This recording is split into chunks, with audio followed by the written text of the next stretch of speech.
There used to be a big fuss about bank charges, and then banks got clever about the way they package things. Cell phone companies, I think somebody's still got to penetrate that.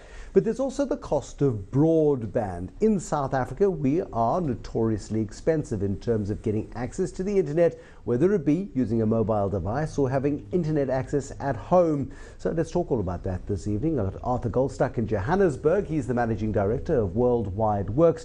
And with me in Cape Town is Simon Dingle. He's a guy who does things online, is probably about the best way of describing him. Do we really have such expensive internet, Simon Dingle?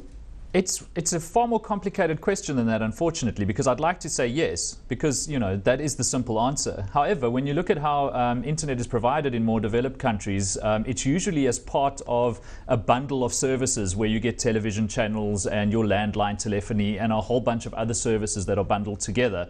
And so it's very hard to kind of unbundle that expense and look at what just the internet access is costing you. So we know that the internet is expensive in South Africa. We know that there are things about the country that make it unlike any other market in the world for telecommunications. So it's very difficult to do a straight comparison, but the simple answer is yes, we do pay a lot for the internet in South Africa. Arthur Goldstuck, I've got a 4 meg line at home. It's a pipe probably about the size of a drinking straw. It seems adequate for my needs running an office at home. I then bought a data bundle the other day and was delighted. I think I bought 2 gigs of data for 250 Rand. It seemed reasonable to me, but then I am a bit of a Philistine with these things. Do you think it's too expensive? It sounds like you severely overpaid, because on fixed line data you should be able to get that for half or even a quarter of that price. But the real issue in South Africa is the cost of mobile broadband. For the record, let's be fair about this. Okay, if it was mobile, then it's a decent deal, but you can get far better deals than that. The real answer to that question is, if you can afford it, you will pay far less, and in fact broadband will be fairly cheap for you. If you can't afford it, broadband will be very expensive, not because of how much money you have, but because of how much it will cost you based on how much you can buy up front. So in particular, if you're buying a big bundle of data, of mobile broadband data, you can get it for a few cents per meg. If you're paying as you go, you're going to pay up to 2 Rand per meg. And that typically is what happens when you can't afford to buy bundles up front. So it's a deep irony of South African telecoms that the haves have it for very little, the have-nots can get it, but they pay through their teeth for it. When one looks at what the magic of the internet provides, though, and I look at the cost, and I bought a prepaid bundle of 2 gigs. I've got to get the terminology right. I'm with 2 people who are quite pedantic about these things, and I paid the 250 bucks. For access to the world for a 2-month period, that seemed pretty reasonable. Why should I be cross about it? It's reasonable for you, but it's not reasonable for someone who is accessing the internet for the first time. And that's a big issue right now in South Africa. I've actually brought 2 phones into the studio with me that kind of sum up the dilemma. The black one is the Huawei Y220 that was released at the beginning of last year for about 450 Rand. The white one is a Firefox C phone from Alcatel that will probably come to South Africa later this year. It's not yet available here and will probably cost less than 500 Rand as well. These 2 phones are typical of the new generation of smartphones that can do anything that you want to on the internet in terms of using WhatsApp or Facebook or browsing the internet as well. The problem with that is that the people buying these phones have moved up from a feature phone that would have cost a few hundred Rand and are now using a smartphone where they want to use all these features, but suddenly discover that it's very expensive for them. As I said, 2 Rand per meg compared to you and I perhaps paying 5 to 10 cents per meg of data on our phones. And suddenly that's very expensive and it holds them back. They're not going to explore that big world that you describing. They're not going to get access to the incredible wealth and richness of the internet because right up front they have that massive barrier to entry. It's a big obstacle for the new smartphone user who wants to be an internet user but is being held back. Simon Dingle, it's ironic, isn't it? I mean, the hardware, the physical, the device, which for years has been the great barrier to entry, is now accessible. It's cheap, a couple of $100, and over a 2-year period, lots of people can afford that. But then it's using that to connect to this wonderful World Wide Web that is, as Arthur describes, that's the great new restriction. Are we coming to the party on that at all? Is anybody coming to the party on that? Not really. I think we're starting to get there. So an interesting rumor that surfaced over the last couple of weeks was of Google planning to launch a wireless service in the States, essentially themselves being a wireless carrier.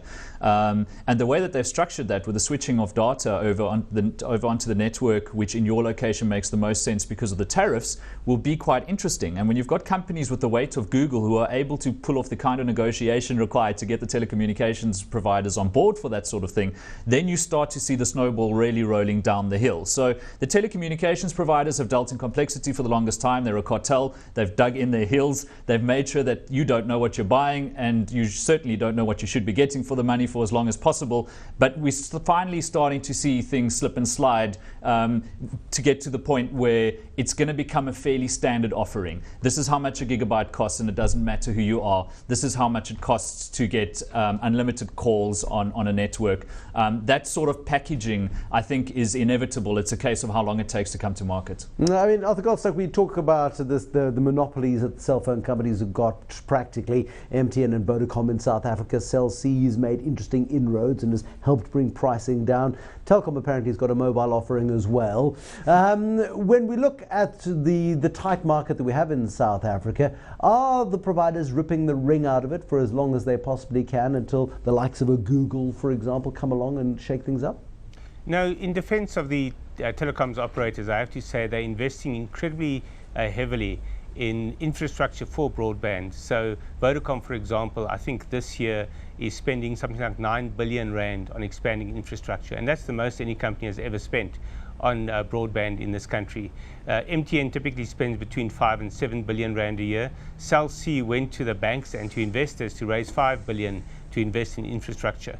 So you can see that it's not that they're trying to hold back, it's not that they are really trying to cream the profits off the top, but they don't really get to grips with the idea that they also have a responsibility to bring the mass market on board. They have a responsibility to enable the poorer and the lower socioeconomic segments to also be part of the internet economy. That's not happening on a large scale yet. And also I think they haven't got to grips with the old concept that at a lower price you are going to generate a lot more volume, and that volume will ultimately make up for your lower margins. We'd like to see more of an awareness of that. And we'd like to see a situation where, just to share a quick statistic with you, the ITU, the International Telecommunications Union, says we have something like 24 million internet users in this country. But that's based on devices that can access the internet. The reality, according to our latest research, is that we have about 16 million internet users. So that gives you an idea of the gap in affordability. Of the 24 million who can access, only 18 million or 16 million are accessing. So it's a 50% affordability gap. But Simon Dingle, if you'd shaken your head any harder, as Arthur was talking in defence of the cell phone companies, it would have fallen off. You've got no time for the excuses that are peddled by the cell phone operators? Yeah, I mean, just listening to Arthur's comments, I have to agree with him. You know, the networks do spend incredible amounts of money on infrastructure. Fact, you know, as absolutely. he said, it's an absolute fact. But the only reason that costs are coming down is not just competition. It's because they're feeling the pressure of regulators. The powers that be are forcing costs to come down. They're forcing competition in the market. And one only has to look at an example as simple as roaming costs to realize exactly how badly we've been taken advantage of until now. The moment you traverse a network, the moment you travel as far away as Namibia or Lesotho and have to phone back home and arrive back home to that astronomical bill, that's when you realize something is wrong. And it's because something, it most definitely is wrong. You are being taken advantage of. Do they profiteer? They absolutely do profiteer. What else would you call it? I mean, there are a handful of these networks with the kind of scale to run the kind of last mile infrastructure that they do across the globe.